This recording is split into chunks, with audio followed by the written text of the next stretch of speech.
welcome to another Cafecito conversation. And as you know, our Cafecito conversations are a time to have a little bit of coffee.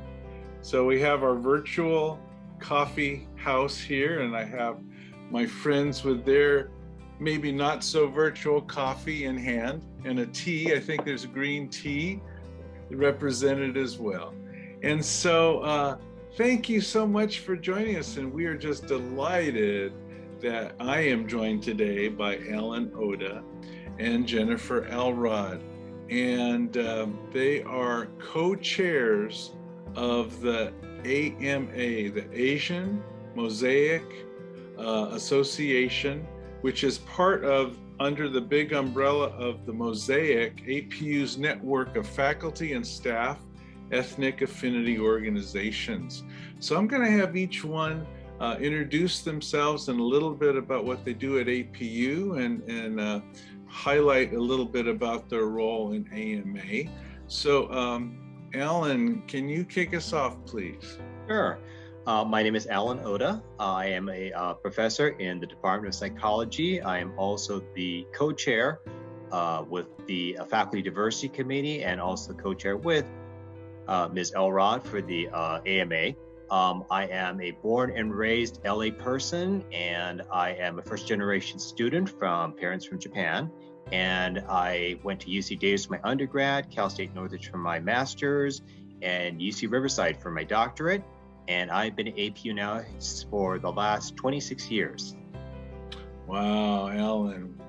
Well, you are a veteran, and we are just delighted that you are so influential here at APU for many years. So thank you for joining us today in our Cafecito. And Jennifer. Good morning, good afternoon, whenever someone is tuning in. My name is Jennifer Elrod. I've been with the university itself for the last almost 6 years. It'll be 6 years in March. Started at University College and have been with the School of Nursing for the last few years, overseeing our healthcare administration department as a program manager and also working on some special projects for Dr. Koza in the School of Nursing, including our COVID petition process for all of our nurses. And I also get to co-chair the AMA Association with Alan. I think it came as a perfect storm of a lot of our female voices speaking up after Atlanta, and we did an amazing APU Women Speak Lifting Voices back in the spring, and kind of just prepared me, I think, to step into the role with Alan here at the university. But I am also a first-gen student and an APU alumni grad myself twice, class of 2008 and class of 2009 with my master's. And so happy to be here, enjoying a cup of coffee with you, Richard and Alan. Thank you, Jennifer, and thank you for taking time out of your busy schedules to have this Cafecito conversation. So as you both know, the Mosaic, this APU network of faculty and staff affinity organizations, is relatively new. Could you just speak a little bit about, in fact, I'll go to Jennifer right now because your voice is so important. You mentioned that important event that you were part of in terms of representing the Asian woman voice. And voices are important here, and we need to hear more voices at APU. So let me start with that.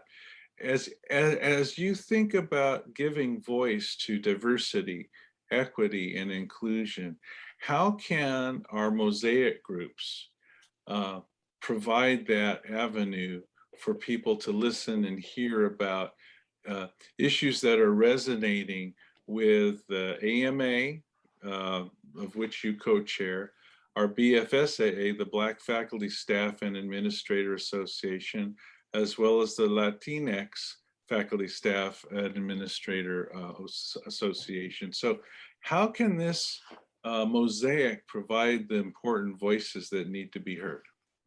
Yeah, absolutely. So my background says where everyone has a seat at the table. And I think that's kind of one of my lifelines of inviting people to the table, specifically It's so significant, I think, as Asian women to gather specifically after Atlanta last year, but for us to gather in affinity groups to support each other and to go through that dynamic. Like I mentioned, I'm a was a first gen college student. I am Filipino, Chinese, and European, and so a mixture of that.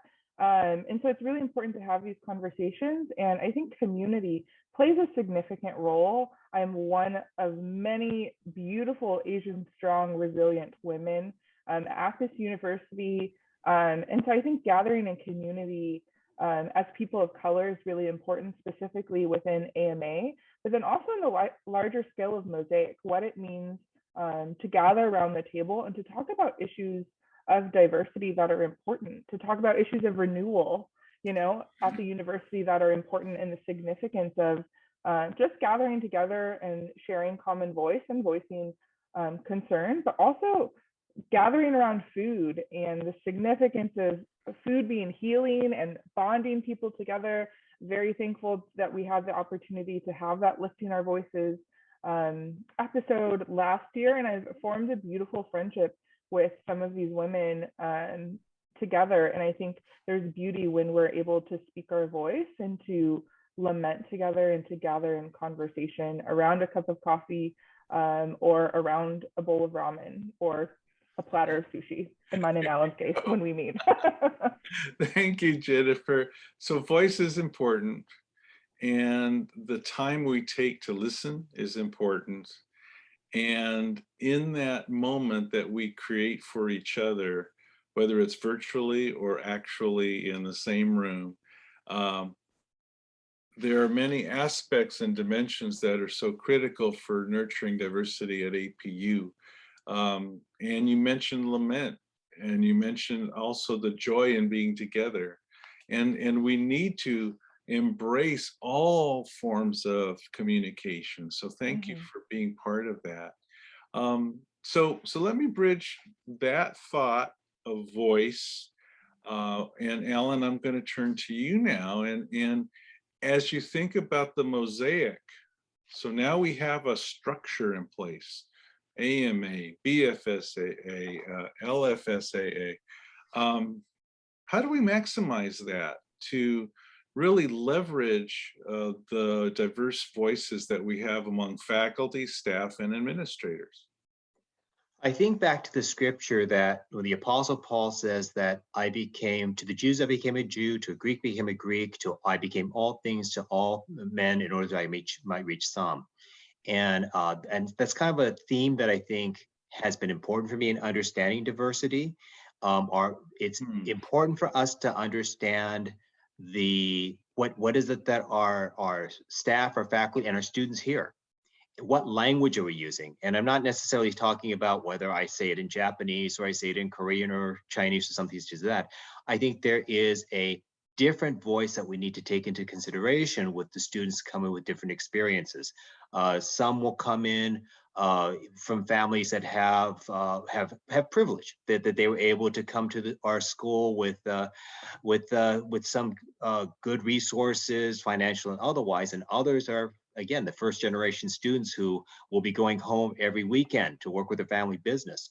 So I think knowing that we as faculty and staff can advocate for these students and to help build a community on the campus where they feel welcome, where our colleagues feel welcome. Some of our colleagues also have had that same experience where they did have to do some things that others didn't have to do in terms of how they were able to fund their education or how they had to juggle working and education at the same time. To find that opportunity to share those experiences and to be able to find ways in which we can find common ground and learn from one another, I think is really valuable. And I think that's what the Mosaic has to offer.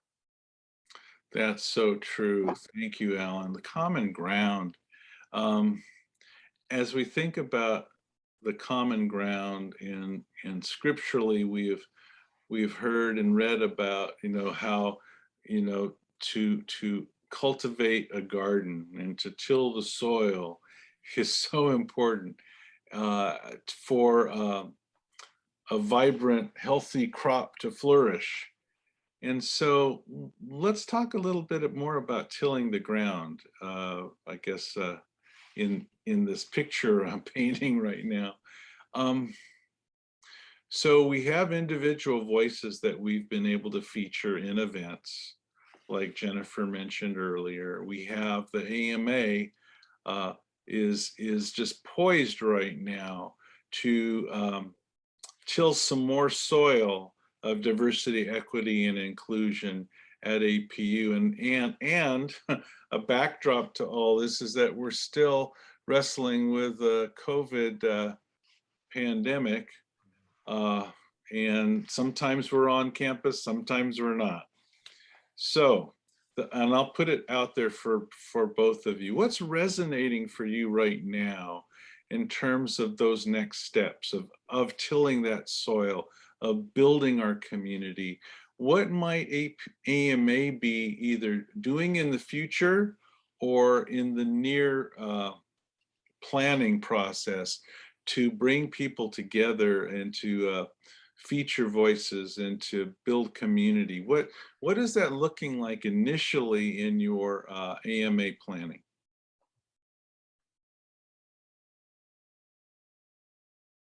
I think Alan and I are playing a game of chicken as to who will speak up first. Well, one thing that's coming up is the Lunar New Year and the significance of what it means to come home, and a celebration of home and a celebration of thinking forward. And so we are in talks and in the works of what that looks like for us as an AMA. But part of coming home is celebratory. It's gathering in community. It's eating really good food and things that are reminiscent of what home is. And so I think I'll speak for myself, but I think with the AMA, it's checking in on other individual coworkers who are AAPI and reaching out and connecting with them. I try to get into the practice of, if the Lord brings someone to mind for prayer, to immediately reach out to them. Like, hey, God put you on my heart, wanted to check in on how you're doing.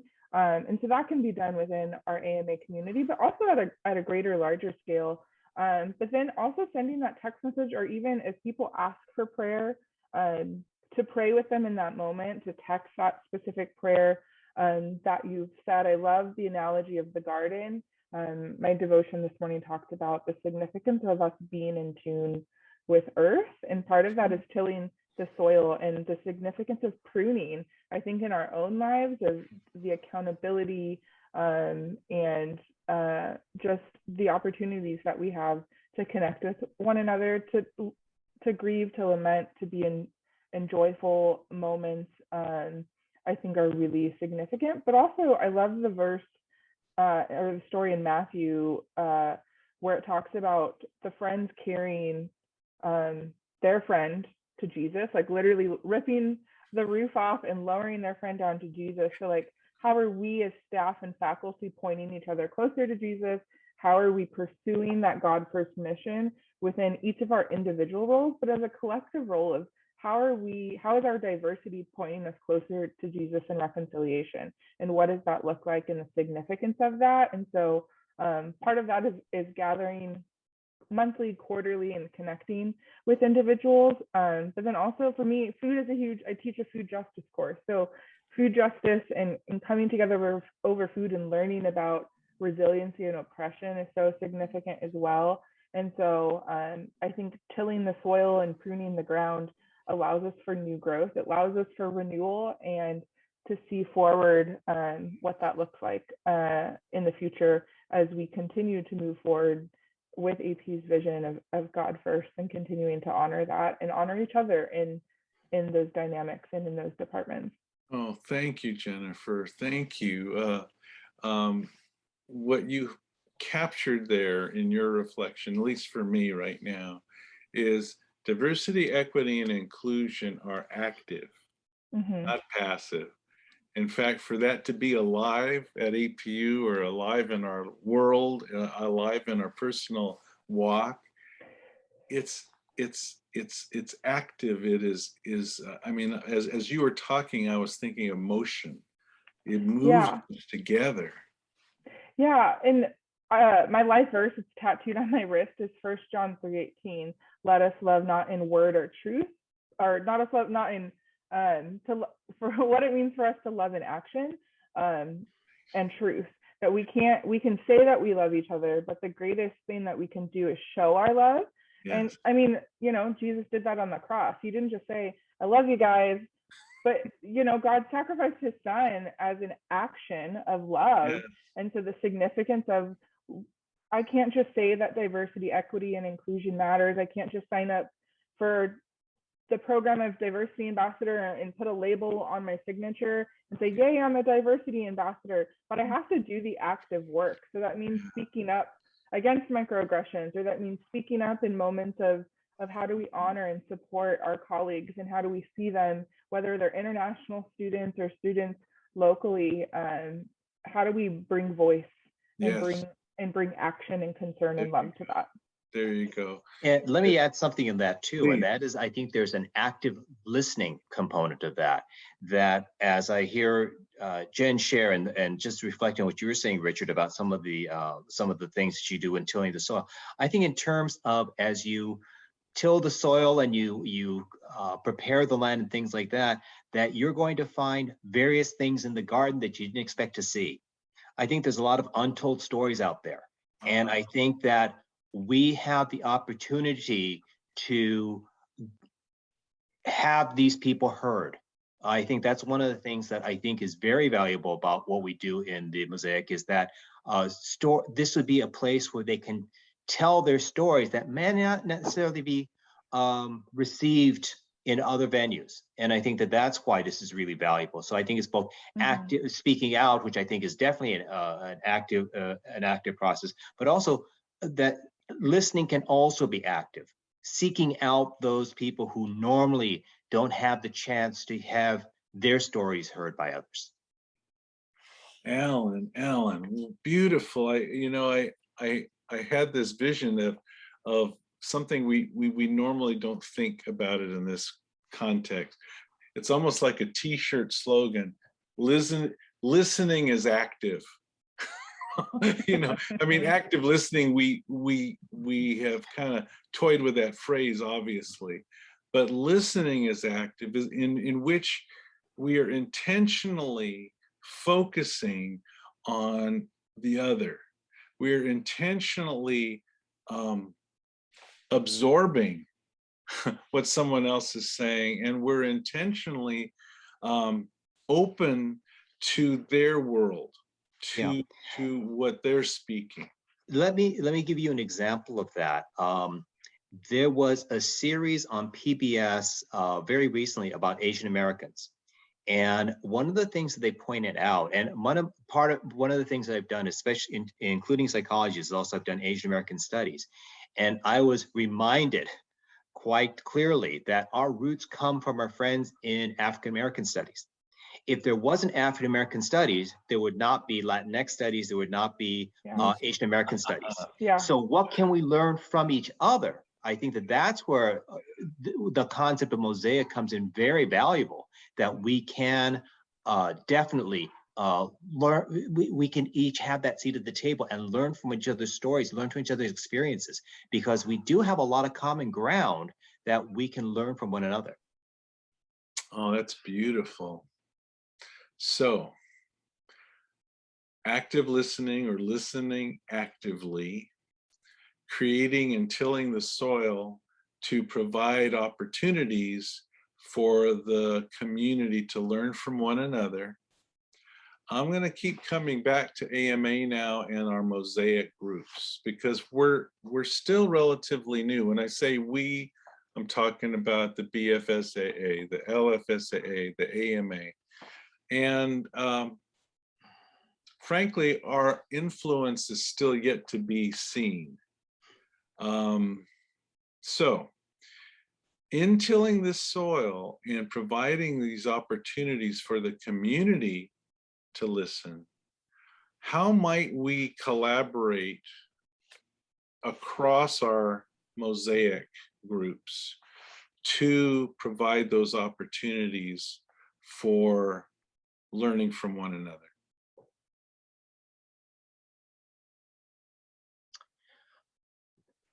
As I mentioned previously, there are definitely commonalities in our stories.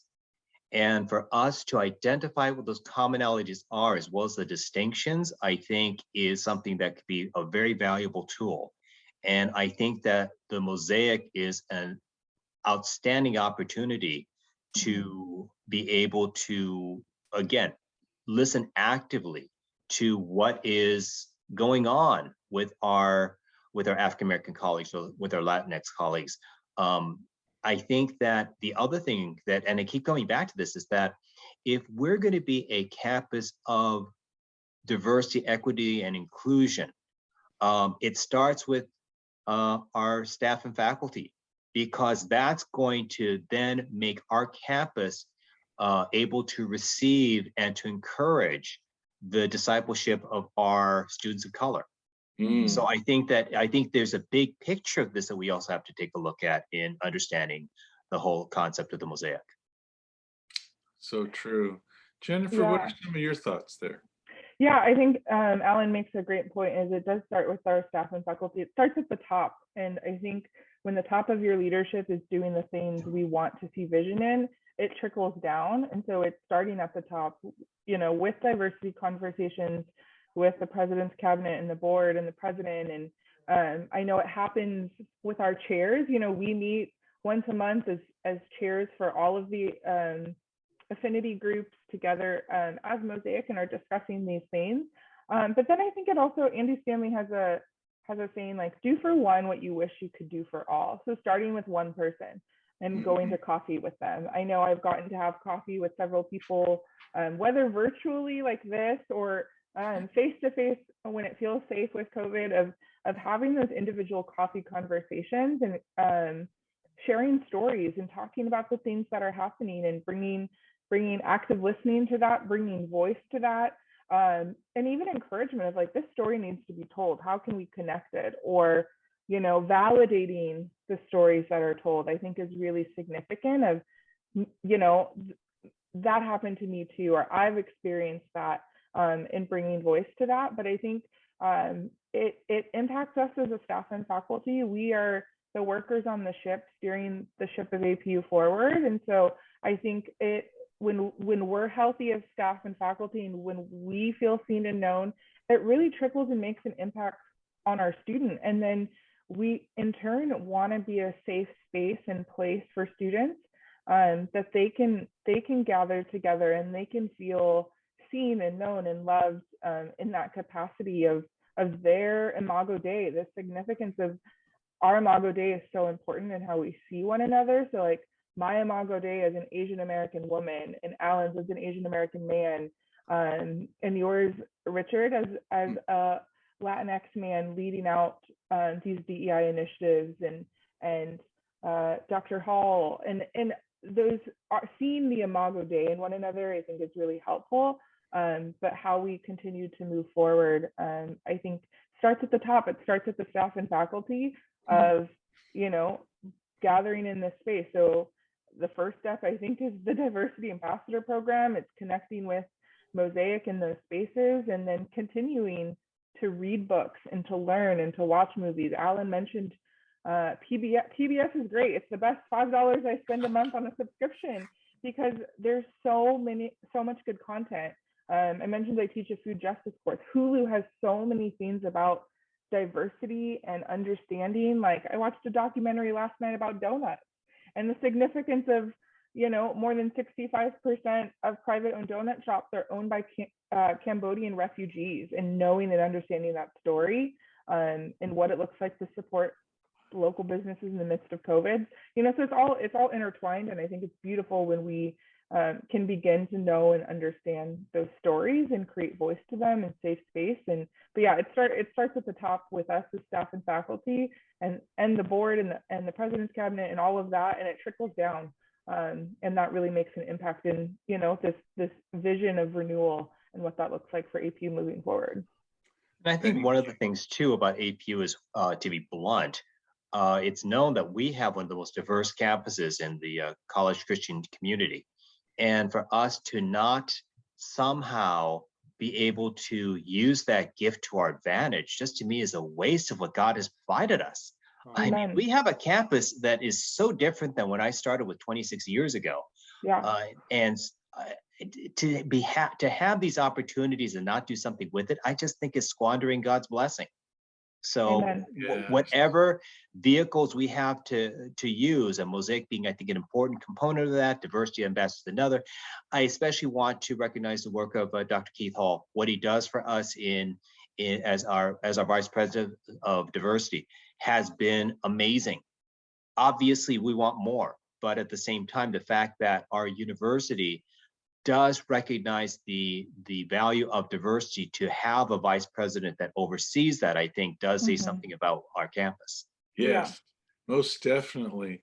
So you both highlighted an important ingredient, maybe even the secret sauce, if you will, that diversity, equity, and inclusion is vital, is critical to organizational health. Mm-hmm. A healthy organization will celebrate, integrate, embrace diversity, equity, and inclusion. And what Alan challenged us right now with is that we should not squander this opportunity. When we see the beautiful diversity around us at APU, this is the opportunity now we have to capitalize, to celebrate, to embrace what God has given us. So, question for both of you now. You've both mentioned renewal. So we have had a strategic planning process. You've probably both been hearing about it and part of it. And we have now many pieces in place, but yet we still have some moving pieces as well. One of which is as we're recording this right now in January 2022, we're still waiting for a process to select a new president. So moving pieces, strategic planning, our conversations around diversity, equity, and inclusion. And we call that, for those that might be listening to this without an APU context, we call that all renewal. So the strategic planning process is part of our renewal. So let's talk about that a little bit. What are both of your dreams of how this renewal process in strategic planning and in a new selection of a president can really be the impetus for diversity, equity, and inclusion to be even more deeply valued as an organizational tenet, if you will, for our moving forward with our vision for the future at APU. So what are some of your thoughts about what renewal can be with diversity, equity, and inclusion included and integrated into those plans? I'll say this because we were in this meeting last week, but I know that conversations of diversity and examples are significant in the candidates that are remaining for the presidential search of where is the action? Show us how you have moved forward diversity initiatives in another place, moving forward with APU, and knowing that it's one of our cornerstones of, not the university with the 4 cornerstones, but it's a cornerstone of the renewal, is what diversity initiatives and how is that important. I think the work that you do, Richard, and that the centers do, that Keith Hall does, and Aaron do, are so significant of highlighting the diversity ambassador program each semester and the significance of having these conversations, learning how to do active listening, learning how to speak, scratching the surface on those items are so significant. But I think there's also an individual ownership that we have to take in that process of learning and growing, whether it's books that we're reading or conversations that we're having or listening to different perspectives and wanting to gain understanding, I think is so significant in what it means to be renewed. But I think for myself personally, thinking of renewal too, is the prayer component of what does soul care and soul formation look like. We can't direct the university towards renewal if we're not first being renewed ourselves spiritually in our private relationships with Jesus and in the discernment of what that looks like. I think is so important as well. Beautiful. I think that, yeah.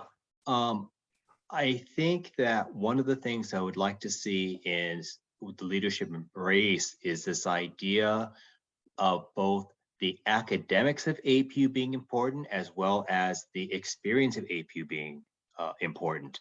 I am married to somebody who's in student affairs, so obviously if I want to stay married, I can't belittle that. But more importantly, I think both sides of the university really should be more integrated in topics of diversity, equity, and inclusion. So case in point, for myself, I didn't know about the Chinese Exclusion Act until I was in college. Okay, I had no idea what that was. And what does that mean in the bigger picture of in terms of my own learning, in terms of my own experience? We do what we can as academics, but it's one thing for us to have students learn about that. Is another for students to understand the stories that are behind that. And that's where we need our colleagues in student affairs to make those stories real through either their family's experiences or what they've learned and things such as that. So I would like to see the next president really embrace that idea that that all parts of what makes APU unique are important. Mm-hmm. And I really would like to see diversity, equity, inclusion being part of what we do in the classroom, what we do outside of the classroom, what's happening in the dorms, what's happening in alpha groups, what's happening in your office, all these different areas. Because I do know one thing about APU is that I'd like to think they provide a solid academic experience for our students. As a faculty member, of course, that's one of my priorities. But I also know when I talk to my alums, they also know there was something about APU that is different than what their friends experienced that went to a Cal State or a UC or something such as that, that there really was an APU experience that still to this day resonates with them. It's the sense of community that they experienced, and to be honest, some of them are still seeking post-graduation. So yeah, I think that's an important part of what we do on our campus. Yeah, Beautiful. I mean, I'll quickly speak to that too. Of like, one of the reasons I wanted to be on staff with APU was there was a sense of community in how you were cared for. You know, I graduated in 08 and 09, and it was such a unique and beautiful experience of how I was seen. And so bringing voice to those things, like Alan mentioned, myself the same. I didn't learn about the Chinese Exclusion Act until much later in life, till I sought that own learning. So how do we as individuals seek that learning about the Chinese Exclusion Act, understanding why Stop Asian Hate is important and the acts of violence that have happened against those in our community, and the significance of understanding hate crimes and understanding, you know, the story of the Samaritan woman at the well. Jesus didn't have to go to the well. He went the roundabout way because her story mattered in that moment. So what are the stories that matter in each moment, and how are we bringing light to them?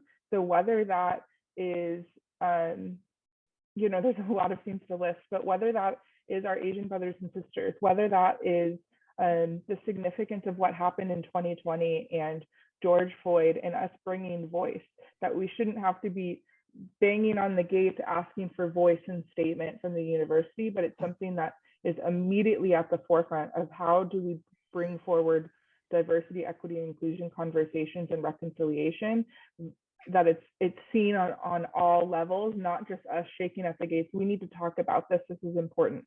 And so I'm appreciative of those moments when we're shaking the gates, like the women last spring did, of this is important. We need to bring voice to that. And I think the feedback that we got shows that there was a need to continue to bring these voices, you know, of receiving feedback at all levels of the university of, we have never had a conversation this honest and this vulnerable, and like what that looks like as women to put ourselves in that position to bring voice to that, but also the significance of our voices matter and they're important, and but that other people, because we're in relationships, they're able to bring forward those perspectives without having to be begged for diversity to matter, that it just matters always, and it's always at the forefront of our mind.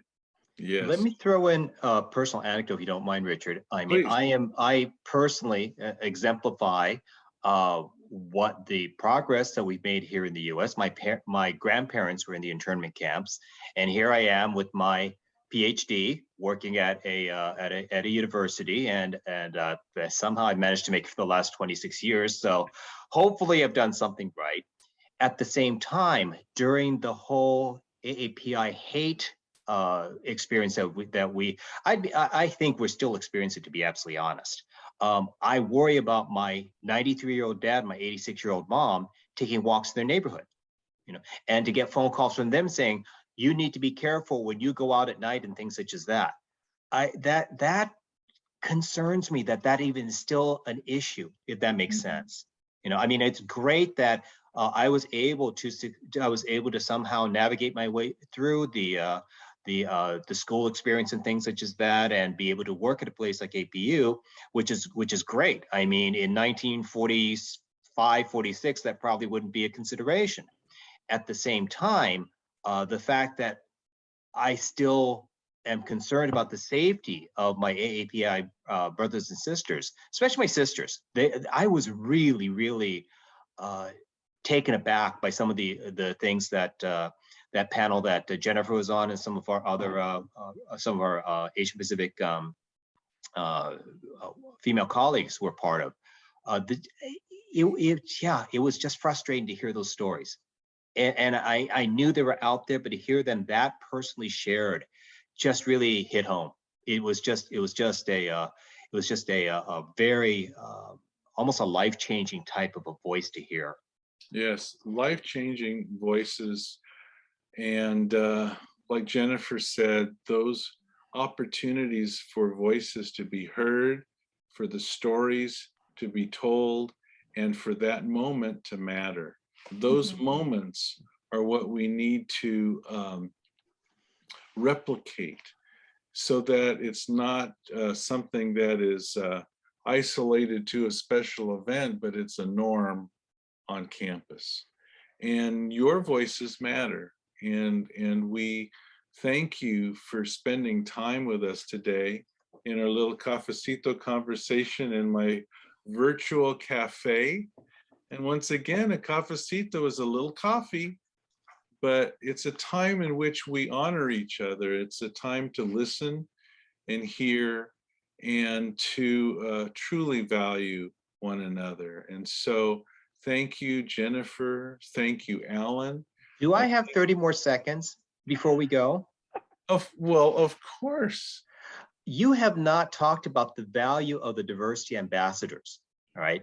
So when I went into the diversity ambassadors, I thought, okay, this is a nice thing to do. I think it was something that would be positive somehow for me to contribute to campus. It was a good learning experience for me. There were things that I learned from that diversity ambassador experience that I was not expecting. One of them being that there is a process in which people start to understand the whole concept of diversity, equity, and inclusion. It's not something that happens overnight.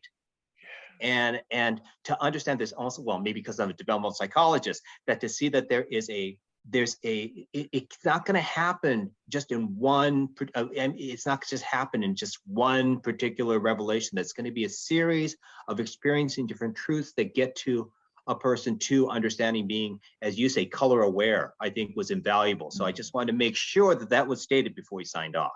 Thank you, Alan. And now that you mentioned that, the diversity ambassadors, Mika and I, when we are with you collectively in every cohort, we learn so much. And each cohort experiences that level of awareness building. And Jennifer, what are some of your thoughts on that? Yeah, I did the diversity master program in 2020 in the midst of a pandemic in the fall. And I think what's beautiful is you're gathering with other departments that you would never cross paths with typically. And so I remember I was in some of the one-on-ones because we would, you'd have breakoff meetings, and I'm in some of the one-on-ones with people from the athletics department. School of Nursing doesn't really engage with the athletics department entirely, and so, or people in different offices offices I didn't even know existed at APU. But part of that is the active listening that you taught us, of what it means to actively listen and engage and ask questions, where it's not about me rehearsing a story in my head in order to speak, but what does it look like to be fully present and to listen and ask questions and to repeat back some of the things that are saying. And I think, the tagline of APU is we're difference makers. And so part of being a difference maker is going through the Diversity Ambassador program as the first step and then continuing to engage. And part of what changes, I think, people is, Alan said, it's one step and one action, one thing at a time. And part of that is relationally. It's when you can put a name and a face to stories, you begin to see and understand that they exist and they're real. I think I mentioned this in our Asian Women Speak of, it's asking the question of, are these stories real? But I think it's when you begin to associate, like, well, my friend Jen said that this happened to her, so this actually is real. It's not something in the media or something that's floating around social media, but I know her story and I know that she's experienced that, and so it is real. So how can I speak to that? It's, I've continued to say we're living real life, what would you do episodes, but John Kionis doesn't appear. He's not here to say, like, what would you do or why did you react that way? But, how do we speak and create voice to these situations that truly, truly matter? And Diversity Ambassador Program is the first step, I think, to learning if you haven't done it yet. Or maybe, I don't know, sign up again if it's been a couple years. I know that the content gets refreshed, and so it's important. And begin relationships with those in your departments who don't look, think, act, vote, or speak like you, and engage in those relationships that truly matter, and begin to understand and see our brothers and sisters in Christ. It's how do you love your neighbor? And we love our neighbor by building those relationships. It was in the Diversity Ambassadors I got a chance to hear Everett Brooks share about how our non-traditional students who are veterans, that they experience PTSD by going to chapel because of the dark, the dark lighting, and there's so many people there and things. I had no idea of that, and I supposedly PTSD is one of the topics that I study. But to know that we have those kinds of voice that need to be heard on the campus, I think that again, I got that from Diversity Ambassadors. I think that's a part of the campus that I was aware of, but it didn't realize how important it is for us that we have our quote unquote non-traditional students, those who served our country in the military, those who are veterans, that they're important voices on our campus. And the Diversity Ambassadors introduced me to the importance of making sure we recognize those voices and make sure that they're heard. Oh, most definitely. And thank you for highlighting that, Alan, and thank you for expanding upon that, Jennifer, and you are both blessings. You're both blessings as Diversity Ambassadors, and most importantly, you're blessings because you do tell your stories and you do model how to value and support others in doing so as well. So thank you from the bottom of our hearts, and thank you for sharing a little cafecito conversation with me today.